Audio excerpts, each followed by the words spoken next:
Hello everyone, I'm Dr. Ben Carson and welcome back to our summer reading series. We're so happy to have you with us today, and we have an exciting book for you today. It's called Ada Twist, the Scientist. And I can really identify with that. I remember when I was a youngster, the best present I ever got was a chemistry set. And boy, did we make some stinky stuff with that. It was so much fun. But we have a very special guest with us today, the Librarian of Congress, the top librarian in the country, Dr. Carla Hayden. And she has a special friend with her, too. I actually have Ada with me. She's in my office. She gives me inspiration. And so I'm so glad that we can share Ada's story with everyone. So I'm going to put her right here so we can get started.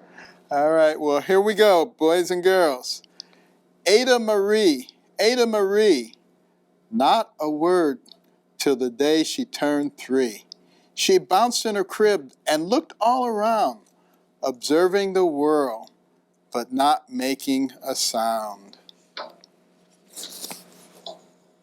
Her parents were frazzled and tried not to freak as Ada grew bigger and still did not speak. Clearly, young Ada, with lots in her head, would have something to say when it ought to be said. Her parents were frazzled, but tried not to freak as Ada grew bigger and still did not speak. Clearly, young Ada, with lots in her head, would have something to say when it ought to be said. And that's just what happened when Ada turned 3.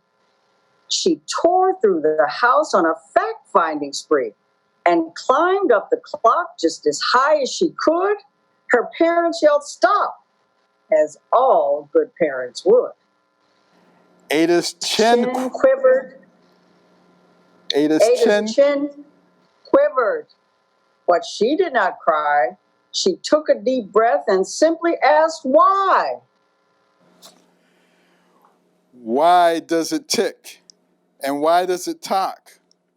Why don't we call it a granddaughter clock? Why are there pointing things stuck to a rose? Why are there hairs up inside your nose? She started with why, and then what, how, and when. By bedtime, she came back to why once again. She drifted to sleep as her dazed parents smiled at the curious thoughts of their curious child who wanted to know what the world was about. They kissed her and whispered, "You'll figure it out." Her parents kept up with their high-flying kid, whose questions and chaos both grew as she did. Even Miss Greer found her hands were quite full when young Ada's chaos wreaked havoc at school. But this much was clear about Miss Ada Twist. She had all the traits of a great scientist. Ada was busy that first day of spring, testing the sounds that the mockingbirds sing, when a horrible stench racked her right in the nose, a pungent aroma that curled up her toes. "Zowie," said Ada, which got her thinking, what is the source of that terrible stinking? How does a nose know there's something to smell? And does it still stink if there's no nose to tell? She rattled off questions and tapped on her chin. She'd started to stop where she ought to begin. A mystery, a riddle, a puzzle, a quest. This was the moment that Ada loved best. Ada did research to learn all she could of smelling and smells, both the stinky and good. One hypothesis Ada thought could be true.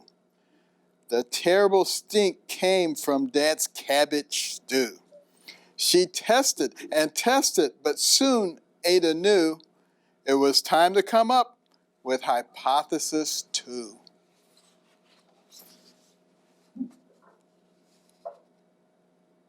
Then zowie, the stink struck again, just like that. Hypothesis 2, it's caused by the cat. The cat couldn't make such a stink on its own. It needed perfume and some fancy cologne. So young Ada tested. The test was a flop. She started again, but her parents yelled, "Stop!"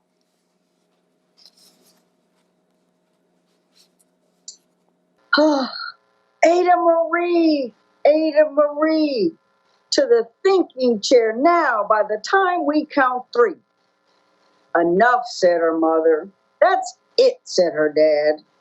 Her parents were frustrated, frazzled, and mad. Why? Ada questioned. Her mother said no. What? Ada queried. Her father said go. You've ruined our supper. You've made the cat stink. Enough with your questions. Now sit there and think. She looked at her parents. Her heart turned to ghoul. Poor Ada Twist didn't know what to do. She sat all alone by herself in the hall, and Ada once more could say nothing at all.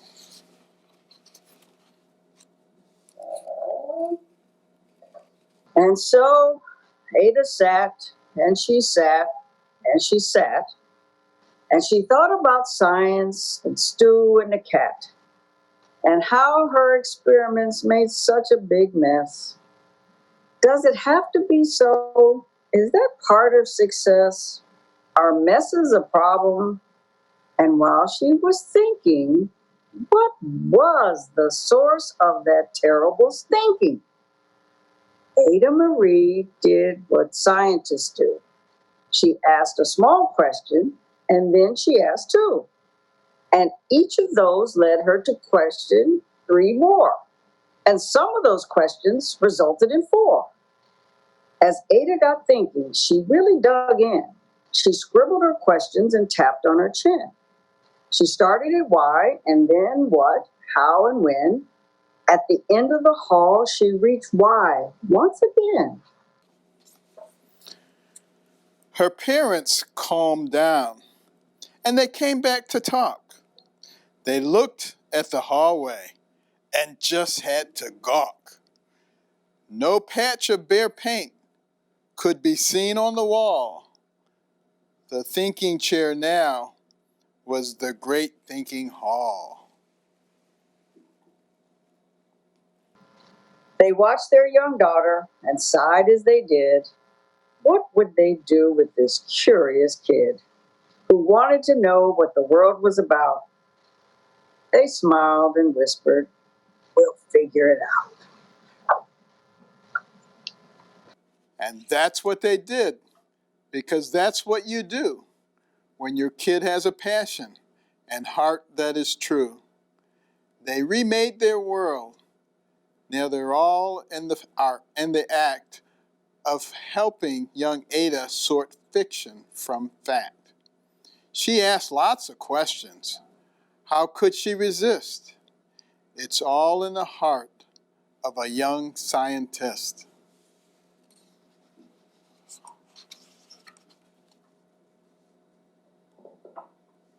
And as for that smell, what can Ada Twist do but learn all she can with her friends in grade 2?